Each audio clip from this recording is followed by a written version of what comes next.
Si ce qui s'exprime à travers le vaccin, c'est un très profond scepticisme à l'égard de tout ce qui représente une autorité politique, médiatique et d'expertise médicale.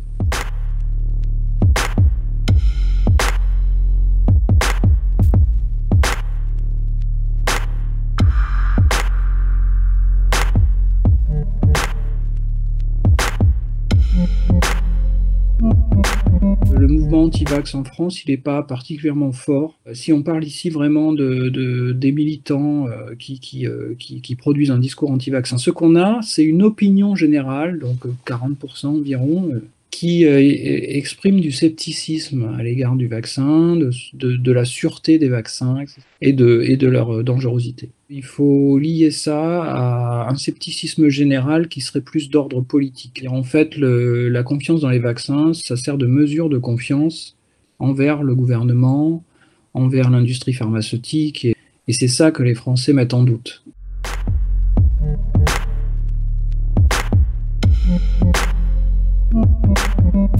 Donc Roselyne Bachelot, qui était à ce moment-là ministre de la Santé, a joué la prudence et elle a commandé des vaccins, en double dose de vaccins en masse, qui se sont révélés finalement inutiles puisque la pandémie n'a pas eu lieu. Donc cette politique en 2009, elle était critiquée parce que les gens ne croyaient pas en fait à la possibilité sans doute d'une pandémie. Et tout ce qu'ils ont vu, c'est une possible collusion entre une ministre et un laboratoire pharmaceutique qui cherchait du profit. Voilà.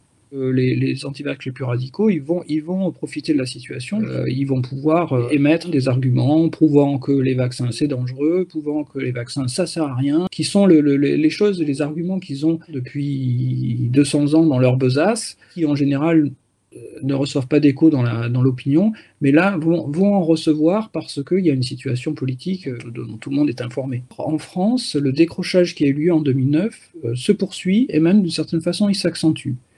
Donc là, je pense que vraiment l'acceptabilité, l'acceptation dans la population de l'éventuel vaccin, parce que pour l'instant on n'est que dans des suppositions, dépend beaucoup de la manière dont l'État va s'y prendre. Il va falloir la jouer très finement, c'est pas facile.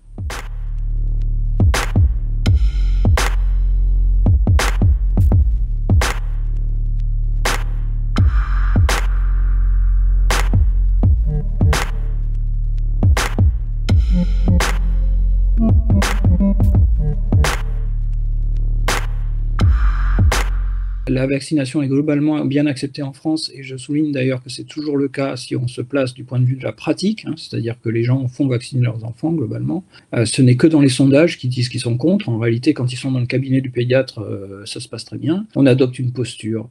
Et puis quand on se retrouve avec son médecin de famille, avec son pédiatre, dans le cabinet, entre quatre murs, et que le médecin vous explique concrètement quels sont les dangers des maladies, par exemple pour les enfants, le taux de résistance, il tombe presque à zéro, quoi.